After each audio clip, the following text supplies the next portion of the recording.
그래서 저는 가계부를 안 쓰면 부자가 될 수 없다고 이야기하죠, 항상. 근데 반전인 건 뭐냐면 가계부를 쓰지 않으면 부자가 될 수 없지만 가계부만으로도 부자가 될 수 없습니다.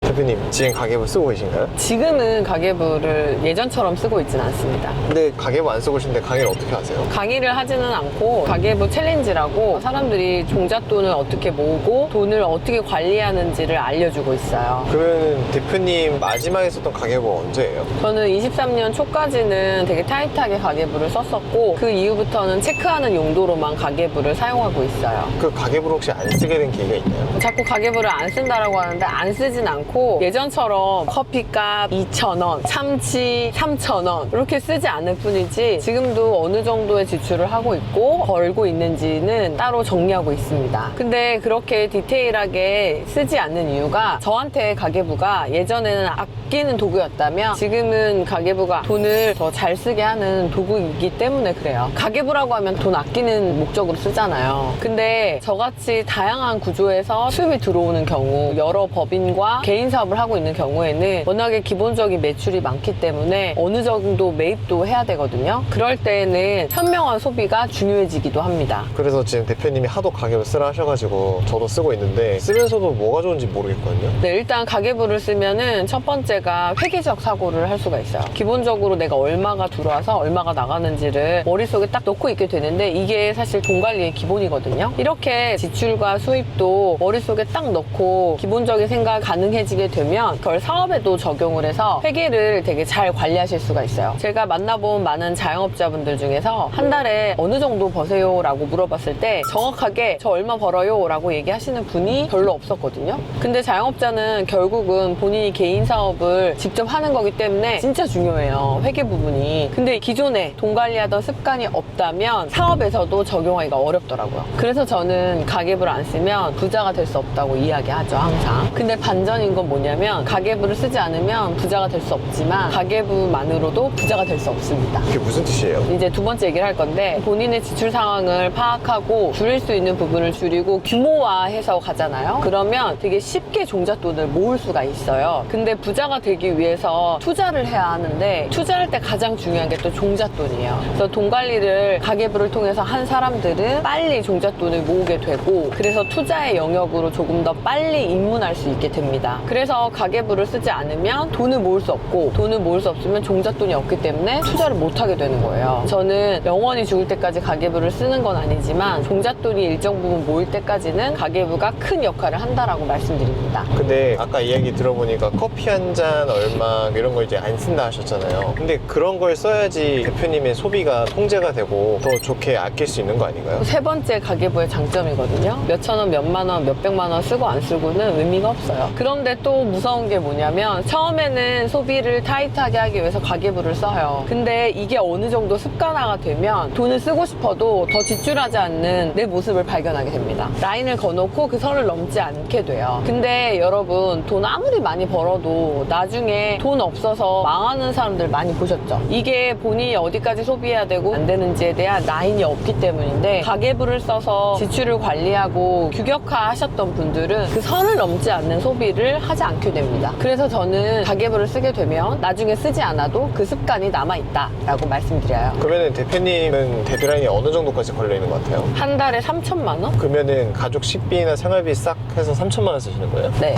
많이 쓰시는 거 아닌가요? 많이 버니까요. 농담이고. 한 달에 얼마를 버시길래 3천만 원이 많이 버는 저희는 지금 현재 식비 같은 경우는 성장기, 청소년기 자녀 둘이 있거든요.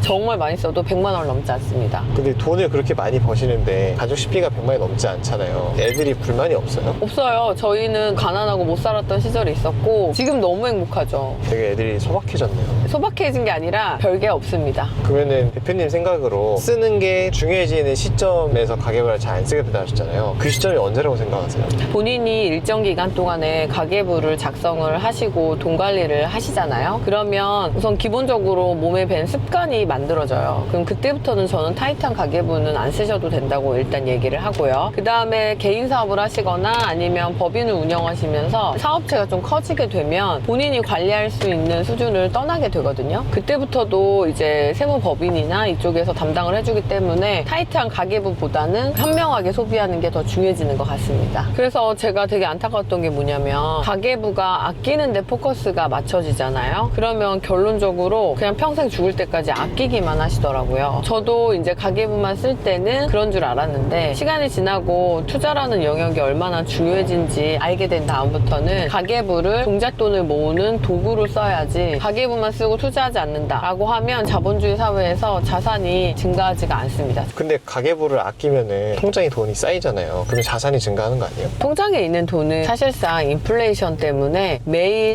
시간 가치가 하락해요. 화폐 가치가 떨어진과 동시에 자산 가치가 올라갈 수 있는 거에다가 그 돈을 넣어놔야지 돈의 가치가 유지가 됩니다. 생각해보면 피디님 초등학교 1학년 때 과자 한 봉지 얼마였어요? 과자 500원 하지 않았나요? 그쵸? 그래서 엄마 500원만 이랬던 기억나죠? 500원이면은 온 세상 다 가졌죠. 저는 100원이었거든요. 나이 차이가 좀 5배 차이 나나요? 근데 지금 3,000원이에요. 화폐 가치는 그렇게 계속 떨어져요. 예전에는 100원만 가져도 과자 한 봉지 샀으면 지금 3,000원이 있어야지 과자 한 봉지 사는 거예요. 불편한 진실인데 일정 기간 돈이 모일 때까지는 통장에 돈을 넣어놓을 필요가 있는데 그 기간을 넘어서서 돈이 일을 하게 만들지 않으면 그 돈은 가치가 하락합니다. 요거를 알고 자본주의에서 사시는 것과 모르고 사시는 건 결과적으로 보면 엄청난 차이가 있죠. 그래서 돈이 전부냐라고 얘기하면 그렇진 않아요. 돈보다 더 중요한 가치는 분명히 존재해요. 하지만 우린 자본주의 사회에 살고 있고 이런 부분도 이해하셨으면 좋겠습니다. 그럼 돈은 어떻게 일하게 만들어야 돼요?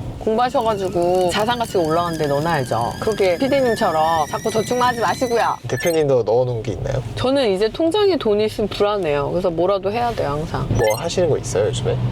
이제 뭐 또 슬슬 프로젝트를 하나 진행해 보려고 고민하고 있습니다. 이건 급비사항이라서 나중에 또 재밌는 영상으로 한번 공유를 해보겠습니다. 감사합니다.